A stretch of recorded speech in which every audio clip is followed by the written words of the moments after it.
Hello, Shane. Can you hear me? Good evening. Sorry, good afternoon. Good evening sounds good too. How are Yeah, you? getting on a little here.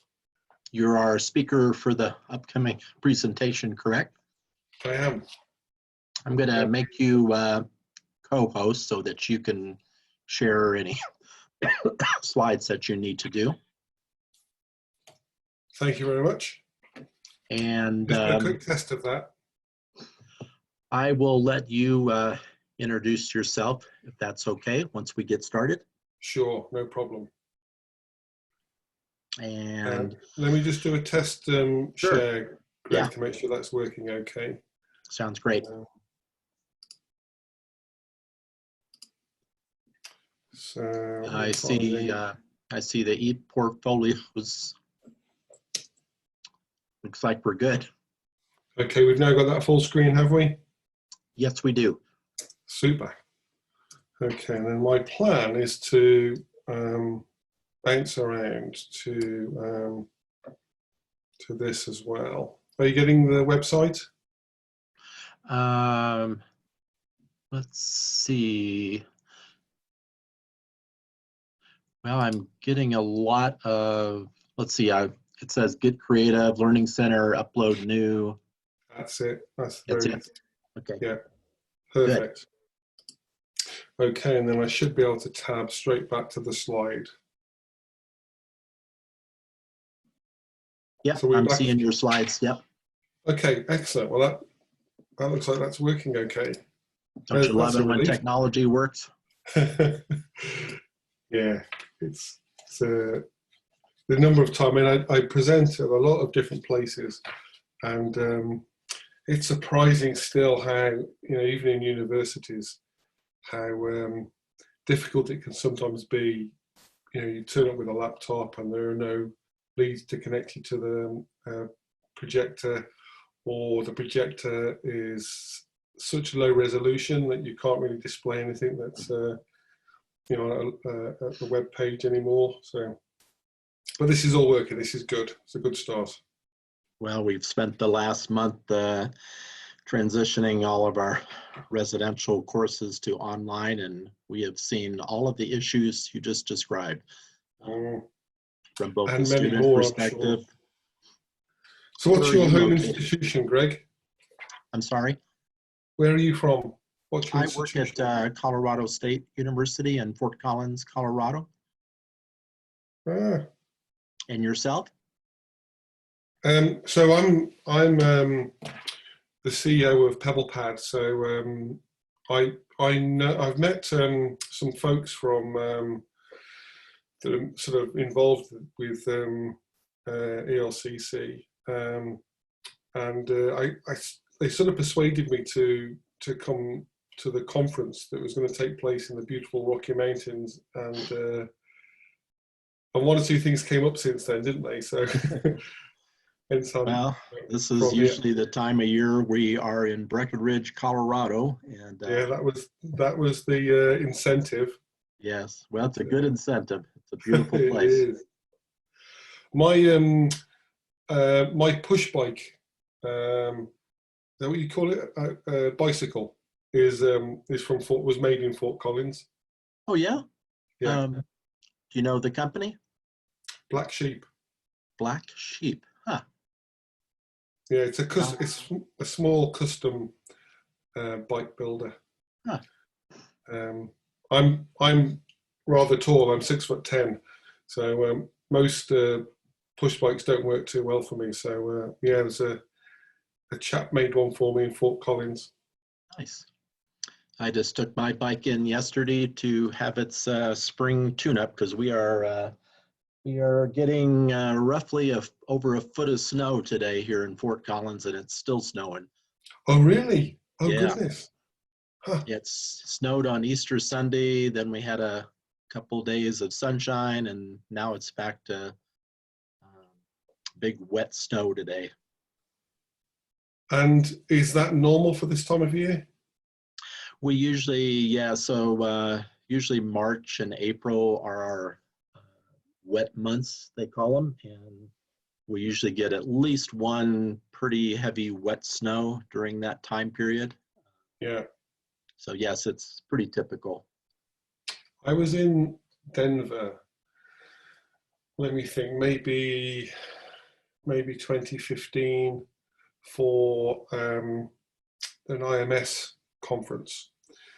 And it was mid-May, and we arrived and the weather was beautiful. We sat outside in shirt sleeves and shorts. And then I think a day or two, and it was really warm.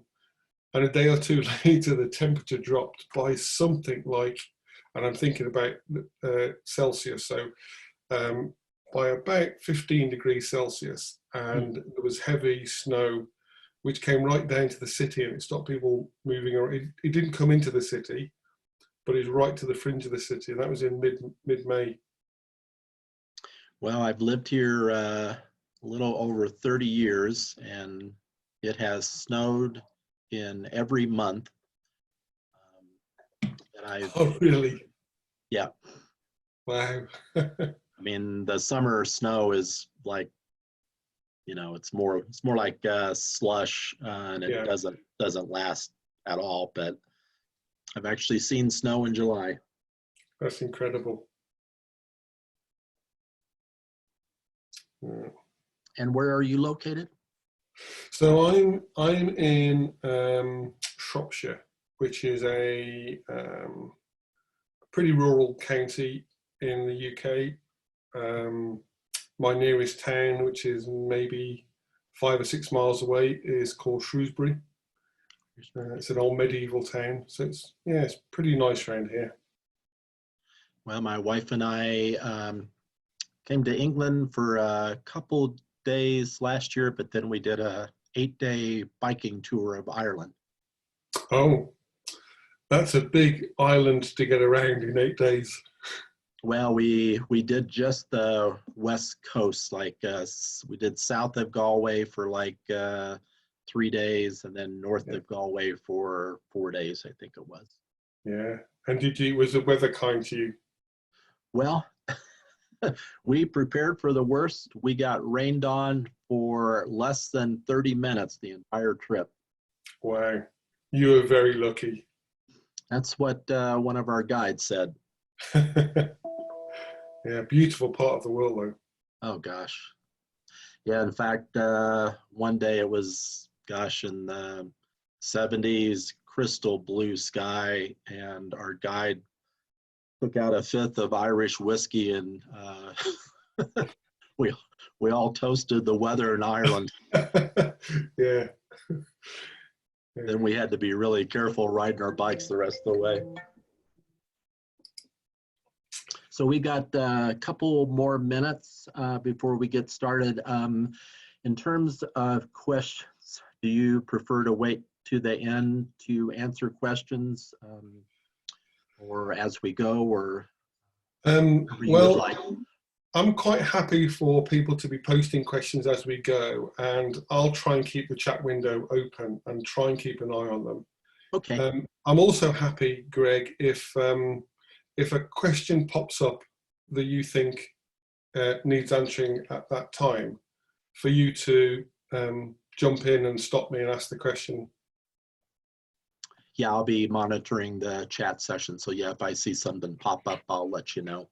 Okay, super. Yeah, and we'll mop up all the ones we can at the end if they're generic sort of questions or general questions. And just so you know, because of the way we've got our virtual conference set up with all these Zoom accounts, we have kind of a hard stop at 2:50. So in 50 minutes from the start, we'll have to pretty much shut it down. So I'll try to give you a little cue or something when we get close to that time period. Okay, that's super. Thank you. And my intention is to leave plenty of time for questions towards the end. Although I have to say, keeping the time is not my strength. I go off on tangents, but we'll try to be well disciplined.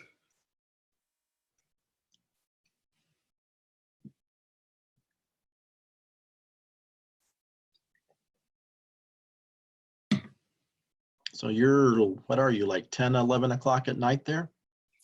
It's not quite that late. It's just turned 9 o'clock. 9 o'clock. In the evening, yeah. Yeah. So I thought I should actually be sat here with a glass of wine. But as you're all in your working days, I thought that might be a little rude. And so, Oh, you should have a pint of ale. well, yeah. Well, If I safely navigate this presentation, I'll go and treat myself after this. sounds good. Well, it's at the top of the hour, so I'm just going to make a couple of announcements to the participants. If you're not on mute, if you could please mute yourself during the presentation. Also, I will be placing in the chat the survey that we would love to have everybody fill out related to the presentation that's about to take place. And Shane mentioned that if you do have questions during the presentation, go ahead and post those in the chat, and we will either answer them as we go or towards the end. So without further ado, I want to hand it over to Shane, and we're ready to go. Shane. Super. Thank you, Greg. That was involuntary. I'm just scratching my lockdown haircut. So I apologise if I look a little bit like a convict at the moment. The scale on my clippers is not quite the same as the scale on my barber's clippers. So I thought I'd start with a picture of the Rocky Mountains, because somebody said you should come to the LCC conference. It's held in the Rockies and it's beautiful. And one or two things intervened, didn't they? So here I am sat in my room in Shropshire, talking to you folks, presumably mainly in Colorado, but I have quite like looking at this picture the entire time I've been working on this slide deck. My name is Shane. I'm from PebblePad. I'm going to try desperately not to promote PebblePad as a platform, but of course some of the examples I'll be using are drawn from it. I'm talking about ePortfolios as a sort of unlikely challenger to the LMS, and I think the presentation has three main points that I hope to make through it. One is that the prevailing model of the LMS is flawed. Two is that content isn't everything. And three is that some useful learning could be taking place elsewhere.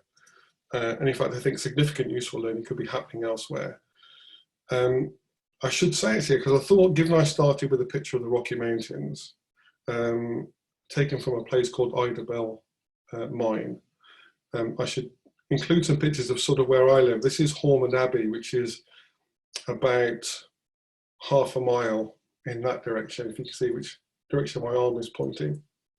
And this is one of my neighbour's walls. So there's somewhere else that I think people could be learning is in the ePortfolio, and I'll unpick what I mean by ePortfolio as we sort of go through the presentation.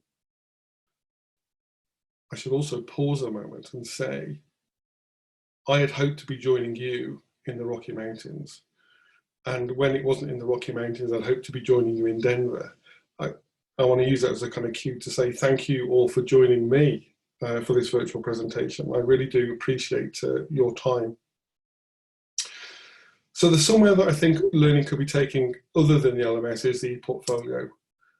And during the presentation, we'll sort of take a little wander through some of the ideas and examples I have to share with you.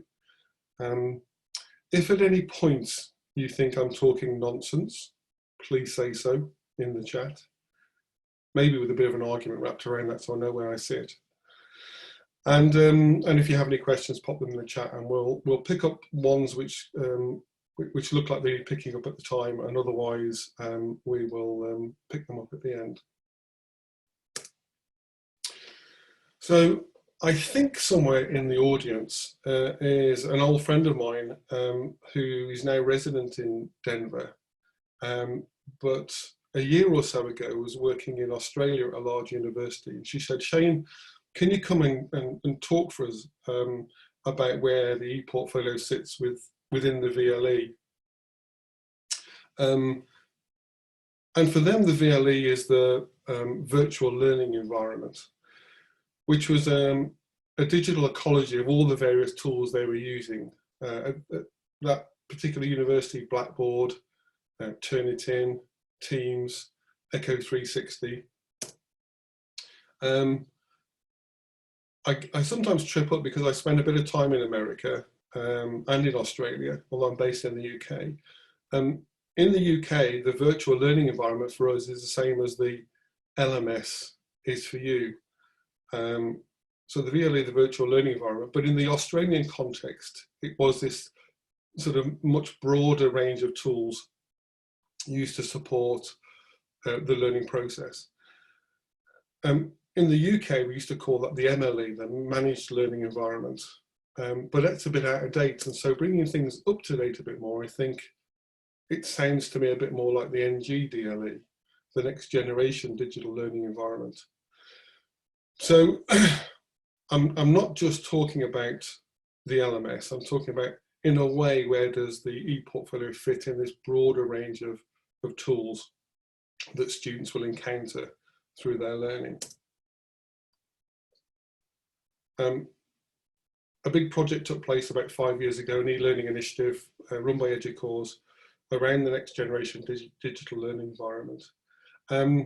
It said that the NGDLE must be an environment or ecosystem, a dynamic, interconnected, ever-evolving community of learners, instructors, tools, and content. And since no single application can deliver all of those things, a sort of Lego approach to making tools work together was envisaged. Many of you will be familiar with LTI, and LTI is meant to be the sort of glue in many ways that helps stick these systems together. But I'm not sure we've seen much of a change across the LMSs. And maybe even though the LMSs are evolving somewhat, their use within institutions remains largely the same. I think, in my experience, and in a way I can only really talk for what I see happening in the UK, a little bit around what I see happening in Australia, but not much about what I don't really know much or know enough about the North American education system. So I'm more confident saying over here, the LMS is still largely used as a tool for managing learning, managing who gets access to what content for what duration of time, and to give people grades and have those grades accumulate within a grade book. And it's a very course and content centric approach to learning. There's a lot of talk at the moment about this pivot to online learning caused by the coronavirus, COVID-19. I don't think we're seeing a pivot to online learning. I think we're seeing some crisis teaching. And in fact, in one of the sessions I attended earlier on today, they talked about crisis pedagogy. And I think that's quite generous. Undoubtedly, there's going to be some really good quality learning taking place, but for many, many students and for many instructors, this has been, the current crisis has been thrust upon them, and to some extent they're ill prepared. And I think what's happening is it's amplifying the amount of content being delivered through the LMS. And when I wrote that sort of earlier on, and I was reminded of a definition of the LMS that was given by a professor, Oleg Lieber. And he described the LMS as a tool to support the amplification of the dissemination of content. And I kind of think we're seeing that right now.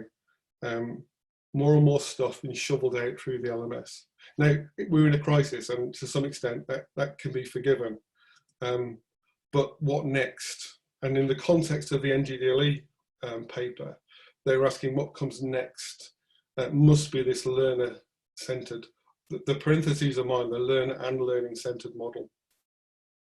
And I think that's what will happen when we find our feet, when things settle down a little bit with the current situation, that we'll move from a content-driven provision to one which is much more learning-centric and which helps support the students in making sense of that content.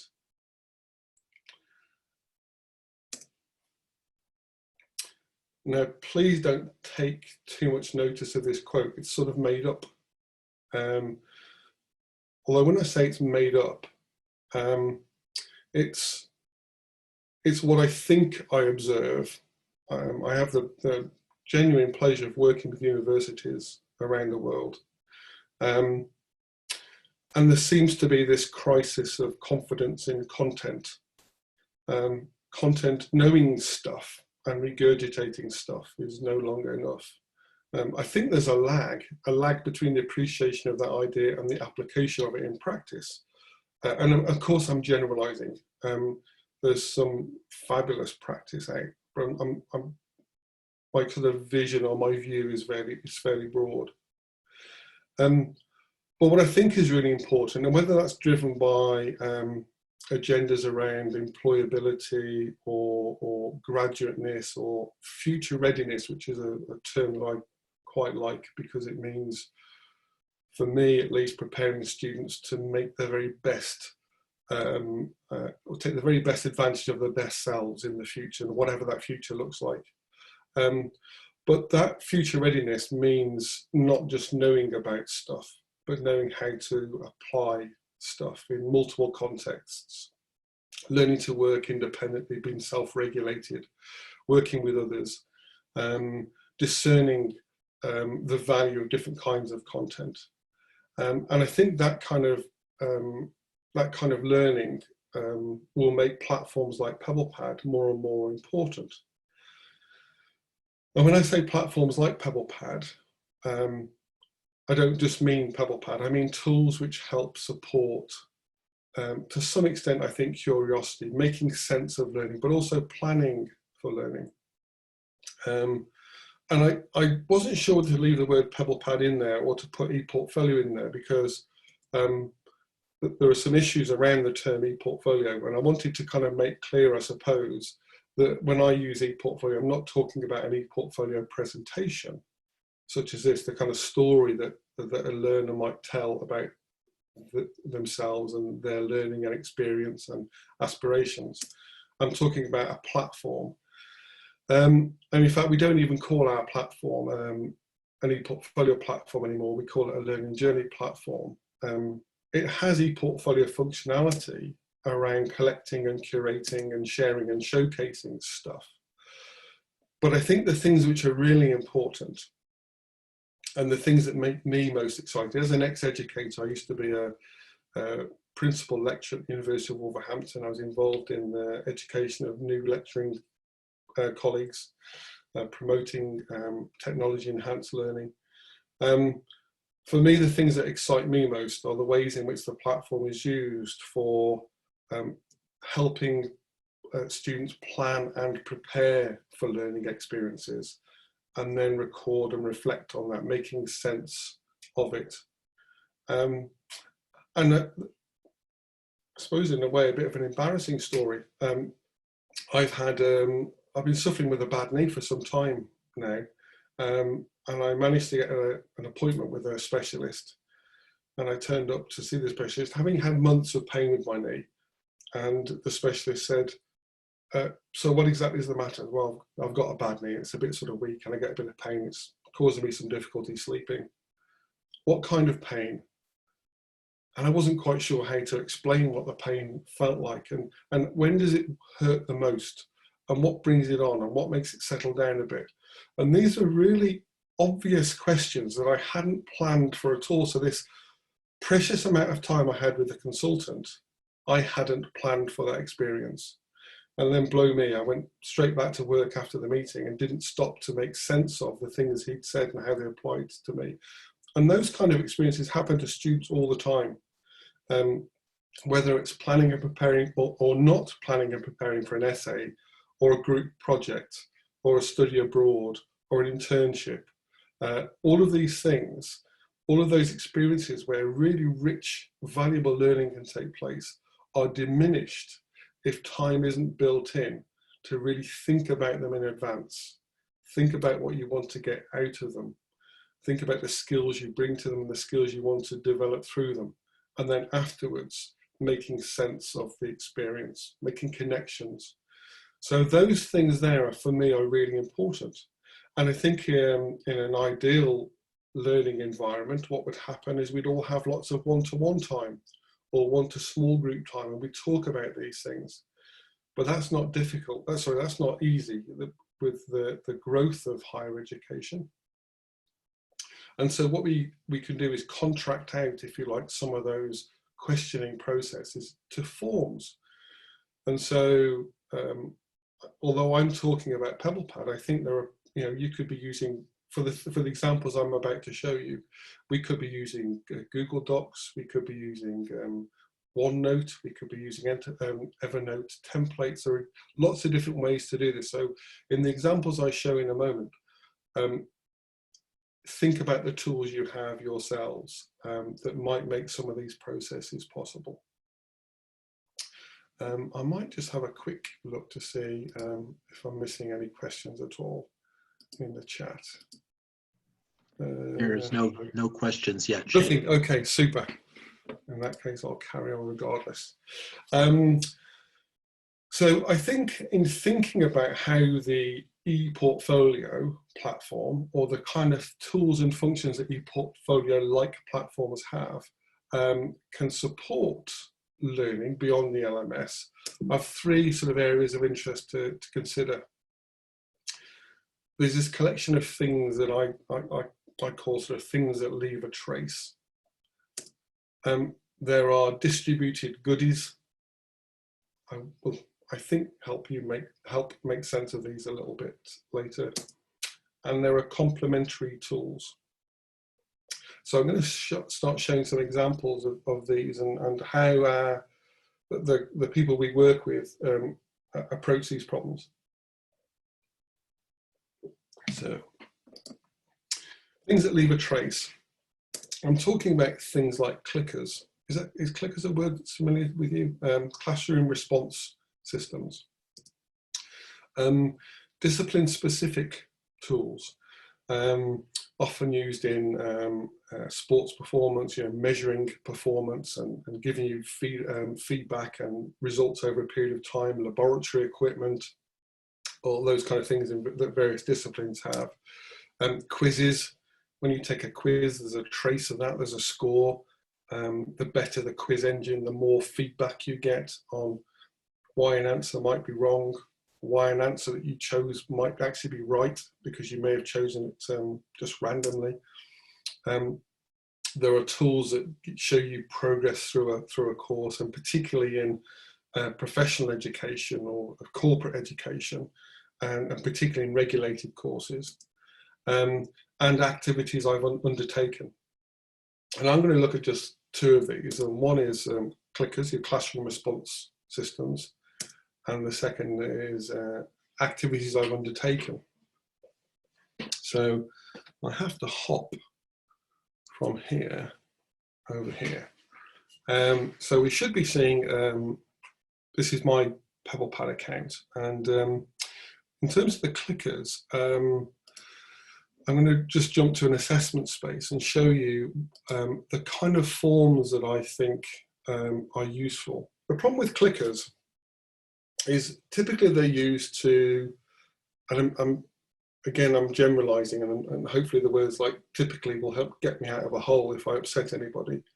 But typically they give the instructor feedback on how well the class is going, how well the class understands the content that has been shared with them. But what's it offered to the learners? And I think one of the things I've seen happening is just the use of forms. This is just in this case, a PebblePad form, which could be easily distributed in the class. They can be accessed on a mobile device, and they ask students to answer questions. Now, it's a bit more difficult to to do this after every question, so you'd have to share the form. But of course, you can ask students to go to the template after each question you want to ask them. And they make their records of the answers that they thought. And in fact, I've added in, although the answers you'll see are rather rubbish, some more qualitative sort of answers.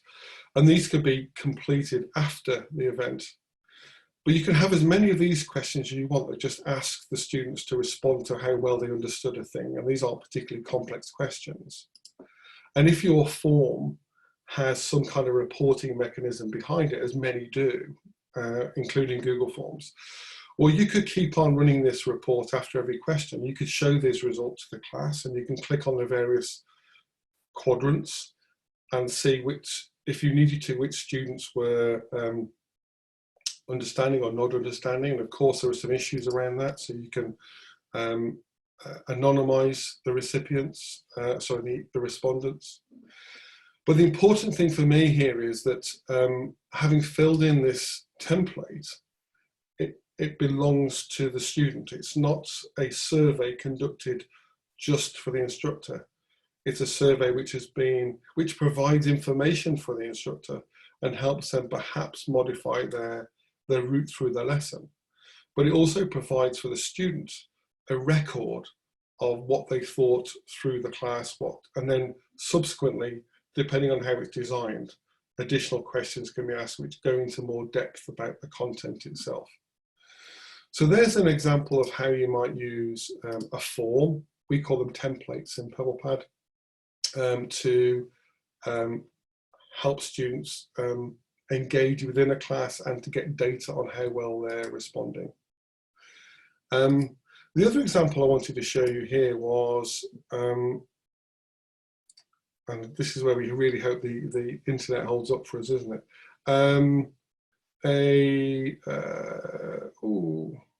Graduate experience. So we have a number of customers who have student award programs through the Students' Union, or sometimes run through the Careers Department or other departments in the university, trying to give students great opportunities to extend their learning and their skills. So what happens is this bit of data at the top is normally held by the institution in some system or other, and it keeps a record of experiences that students have had, and these will often go into their transcript. And I know there are big projects at the moment in the US around extended transcripts. But that's just data the institution knows about that particular project, and it knows the students who undertook them, and often knows about how much time they spent on those projects. What it doesn't do is allow the student themselves to really start to add detail about what they learned from the experience and what connections they can make with other learning experiences they've had. So what this particular form does, it takes a feed from the institution, puts non-editable information at the top of it, and then, and this is different according to the institution who's doing this, a series of questions then ask the students to think longer and harder and deeper about the value of that particular experience, what they learned from it, and what evidence they can bring to bear on their claims to have learned these particular things. So I'll close that one and pop back to the presentation. So this was, things that leave a trace, the records from engaging with processes in the university or other tools that leave a trace that shouldn't be locked up in those disparate systems, but somehow should be shared, I think, with the learners so they have their own records of learning, and somehow we wrap some activities around them that help them think more deeply about those experiences. So my next sort of category is distributed, I'll call it distributed goodies. And I'm talking about things like Dropbox, Google, OneDrive, and other distributed file stores, embeddable content, lecture capture, and badging tools. Typically all content, information, assets, goodies held on servers across the internet. And often students will have access to those things, but in many, many places. And I think it's valuable to be able to bring those together into a place under the student's sort of control and do something with it in a way. So I'm going to talk about lecture capture and badges. This might work better in a live audience, so I can see whether you're giggling or groaning or whether it didn't hit home at all. So back over here to show an example of this. Back to my resources. And I talked about lecture capture. So there's quite a bit of this going on, which is fabulous. And we know lots of this is happening at the moment during the COVID crisis. Lots of recorded lessons from last year are being shared with students, and they're being asked to, read these things. Sorry, watch these recordings, make notes on them. But that can be really quite tricky, because what are you looking for? And so before the crisis, what we know is happening is lots of teachers are taking the embeddable content from Culture, Echo 360, wherever it happens to be. It could be a slide share, a YouTube video even. And then again, wrapping some questions around this. The questions, the tool, any tool, this, Google Docs, Evernote, provide the means of presenting questions to the students. Of course, writing good questions is a skill, and a lot of effort and thought has to go into that.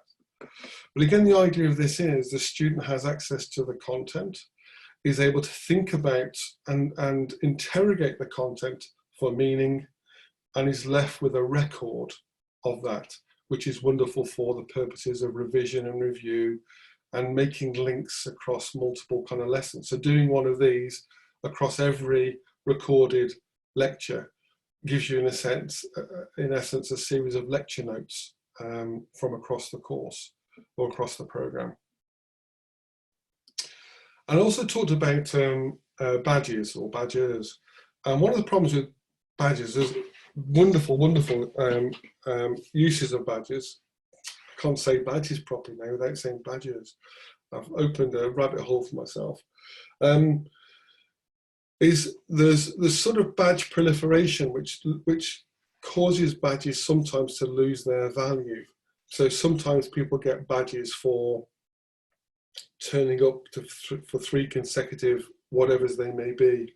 Sometimes people get badges because part of their course was mapped to some skills that have badges associated with them. And if you complete the course, you get the badge as a sort of de facto extra.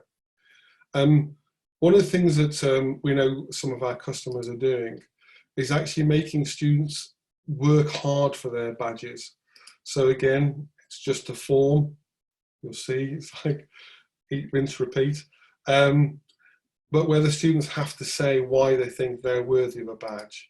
So which particular area are they claiming, or which badge are they claiming for, why they think they're claiming it, checking out the criteria, talking about the context in which they've developed this particular skill, experienced this skill, providing evidence, referees, and then in some cases these then get automatically submitted. And we know some universities, University of Edinburgh is a good example, where they have a student panel which look at claims for things like badges and approve them.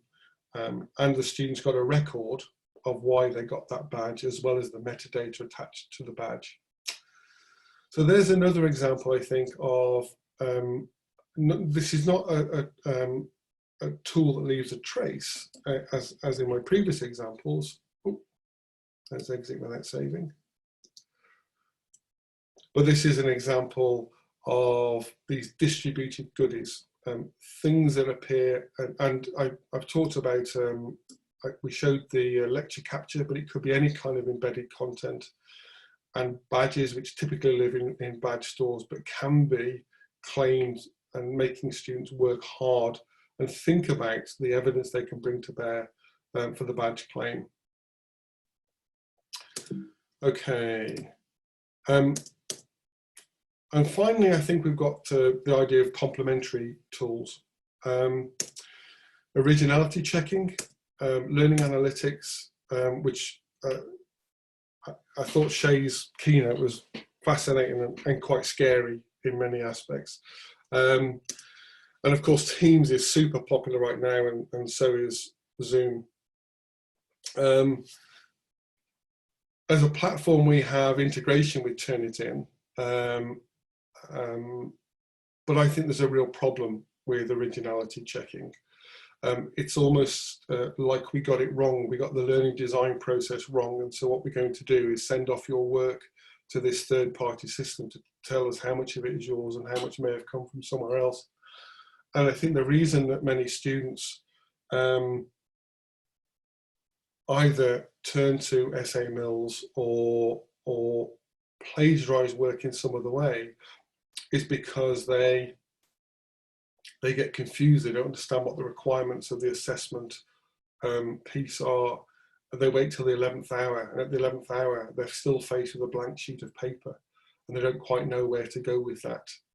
So I think we can do lots, again, with the use of forms to help students prepare for writing an essay. Just before I jump back to the platform, I've added in Zoom, Teams and Zoom. I noticed that I think in the last week or two, Zoom has created a Dropbox integration so that when you have a Zoom meeting, you can save the video and the chat and various things straight to your Dropbox, which I think is fascinating. In the UK, we've seen a massive growth in the use of Teams as a sort of alternative to the LMS. Which I find really interesting because about 2 years ago over here, there was lots of conversations in one of our big educational charities around whether Slack was the new LMS. And what we're really seeing, I think, is Teams emerging into that space. This is a workbook. It's just a series of linked templates, actually. We know we can add a Teams tab into one of these workbooks. And so that's a way of students working through this particular example. This is from the University of Columbia, and have this Teams kind of channel running alongside it where they can support each other, ask questions, staying in touch with the teacher according to how that's organized. So that's bringing another platform into the form, or in this case, a complex form, because it's multiple forms tied together in this workbook. I'm going to jump back to PebblePad for my final sort of example. And it was the idea of the outline of the essay plan. As I said, I think many students cheat, to use a crude description of it, because they're confused about what's expected of them. They don't have the support, because as teachers, too often we have too many things that we have to do and too many students to look after. So again, I think forms in a way are a means of scaling up the one-to-one processes that we used to always be able to offer our students. So if you were sat with a student and you were coaching them through writing their essay, you know, these may not be the questions you ask, but they're the kind of questions you might choose to ask. So what's the title going to be? What's a witty subtitle? What's the task? How would you sort of describe it? How would you break it down? How are you going to plan to do this? What are the main themes for the essay? And the beauty of having this is that the template can be used time and time again for multiple essays. And we do have institutions that have created these as generic forms that help students just stop and do that planning and preparing for these learning experiences. And writing an essay is a very in-depth learning experience. It's made easier, I think, with scaffolding and support. That doesn't mean it's spoon feeding. I think it's alongside teaching the people the content of the course, the discipline-specific knowledge, it's teaching them to be scholars and the rules of engagement and the methods of being successful in academic writing. So I think that's the last of my examples. So back to PowerPoint. And then there's this, I suppose, the conclusion here. What's the thrust of my argument here? There's nothing sophisticated, I think, in what I've been talking about. It's the use of forms, it's the intelligent use of questions. But what does that all sort of lead to? What's the role here of the portfolio? Well, I think really what we're talking about is encouraging engagement with content, not just the consumption of it. And I think we see too often with the LMS, as I quoted earlier from Oleg Lieber, the amplification of the dissemination of content.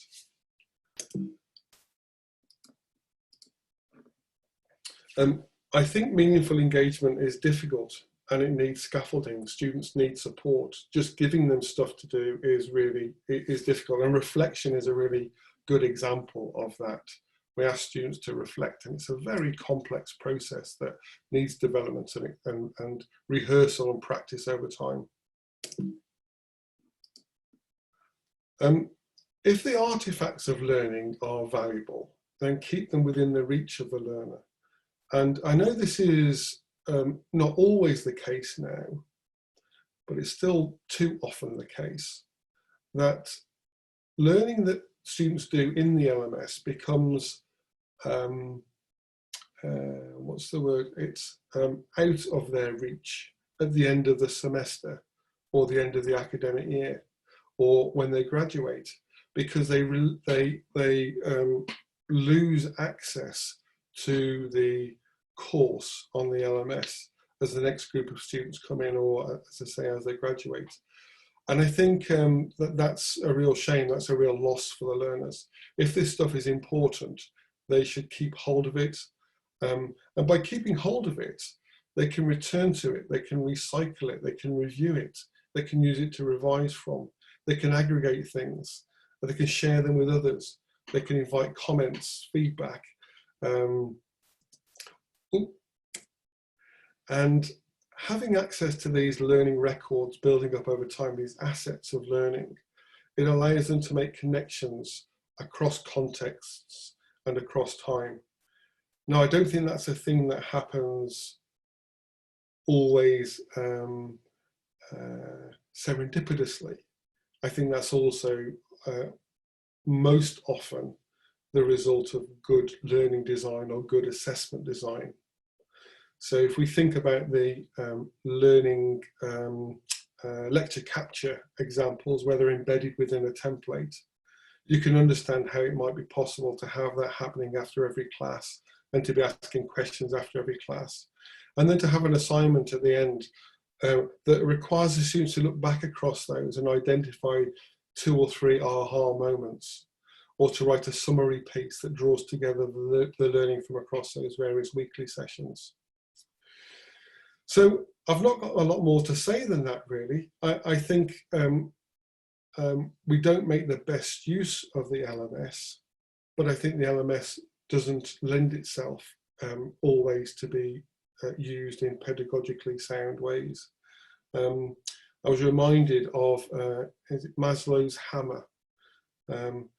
If all you have is a hammer, everything starts to look like a nail. And there are times, and I think this from my experience with the people I work with over here in the UK, the COVID crisis has amplified some of that. There's a certain amount of crisis teaching taking place. And like the NGDLE work, I do hope that what comes next is some thought about how we move beyond content and becoming more learner and learning centric, and giving students valuable records of their learning over time. And of course, in a portfolio context, having all of those rich records of learning and the opportunities to rehearse the planning and the reflecting part means that if they do make portfolios to share with audiences in the future, they're much likely to be much richer, much more meaningful and authentic portfolios. So that's it. That's all I have to say. I think I've left about 10 minutes for questions. I'm not sure how many people we've got left. So happy to take any questions you might have. Yeah, Shane, thank you very much for the presentation. For those of you who want to ask questions, you can unmute and ask them directly, or if you prefer to place your question in the chat. While we're waiting, I'm going to throw a question at Shane. We do have about 10 minutes left, so I noticed on one of your slides you had learning analytics, and I was just wondering if you might speak to your opinion, your thoughts on learning analytics. That's kind of a buzzword these days. Yeah. Well, you know, for a very, very, very long time, like probably 13 out of the 15 years we've been in existence, we were very resistant to providing data from our platform. There's something really important about privacy and confidentiality. I think there's also something that even if the data that you share is legitimate data, just the sense of surveillance can cause people to respond differently to the platform, and we want people to reflect authentically in the system. So it's been a real difficult journey for us. But ultimately our customers are institutions. I still think we have a really important role to protect students from institutions, because institutions don't always behave in the best interest of their students. And I think we are very fortunate to have candid conversations with our customers. And I think we've got a lot to bring to those conversations. And we do have a good relationship with them. I do think you have to be really careful with learning analytics, but there are some examples, for example, around medical education. I think nurse education probably falls into this. And in the UK, there's a new, what's the term I'm after?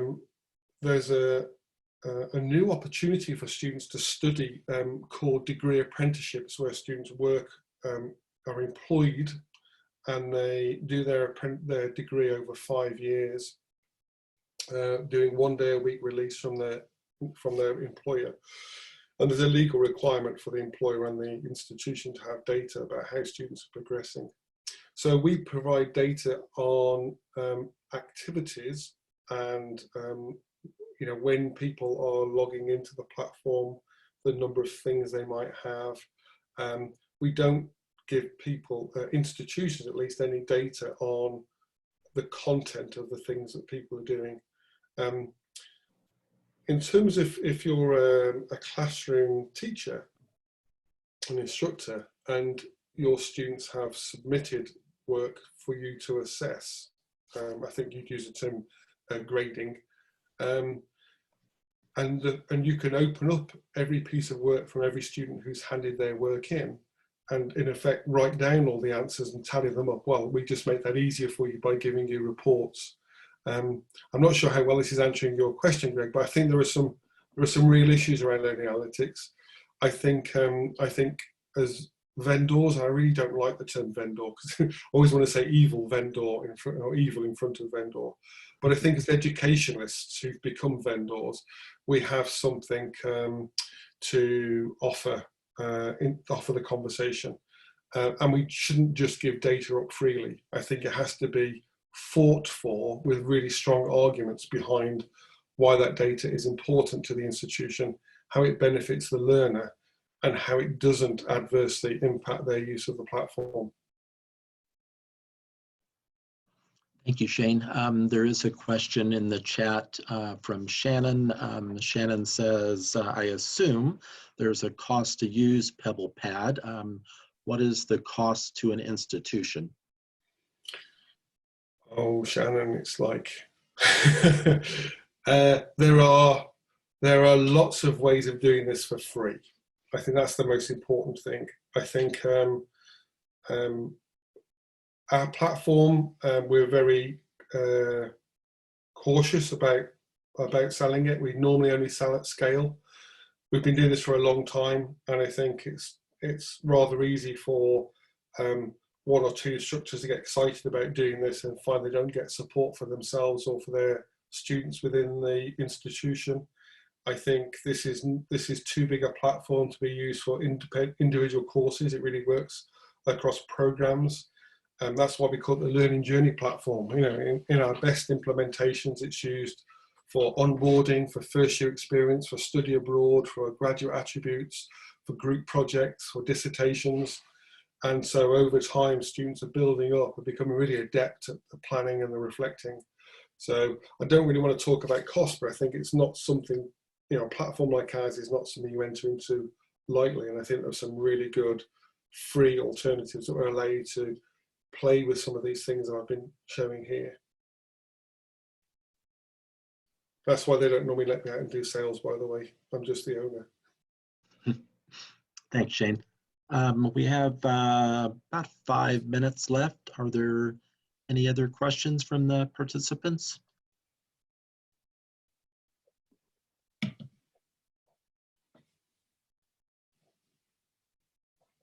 I do hope everyone could actually understand me. You know, there's that. Was it? I'm not sure if it's Mark Twain or Winston Churchill. They're normally two good people to attribute things to, but that's the comment about being divided by a common language, and I do sometimes find that when I talk on your side of the pond. You came through crystal clear on this side of the pond. Thank you, Greg.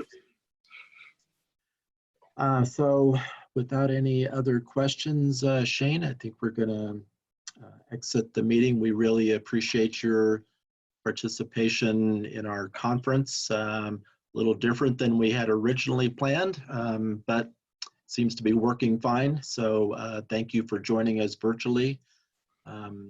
Perhaps next year you'll join us in Breckenridge. Well, I've got 2 cancelled flights and a bunch of hotel vouchers now that I have to reuse again. So I'm definitely coming back next year. Well, come to Colorado. We'd love to see you.